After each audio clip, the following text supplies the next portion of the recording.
बचपन में कभी कोई घोड़े की देखभाल की है?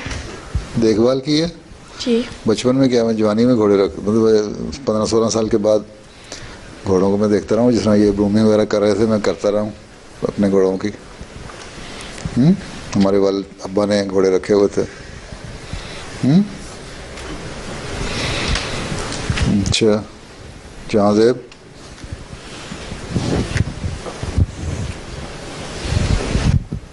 सूर्य आपने घोड़ा पहली दफ़ा कब चलाया था?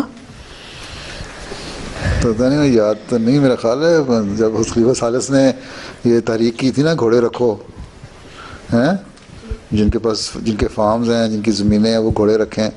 तो हमारे अब्बा ने भी अपनी ज़मीन पे घोड़े रखे थे, फार्म पे। उस वक्त घोड़े जब आए थे तो चलाए थे। मेरा ख्याल है कि जब शुरू हुई ये तारीख 70 में या 69 में, एक अब उस वक्त फिर हमने सीखना, सारों ने सीखना शुरू किया था राइडिंग।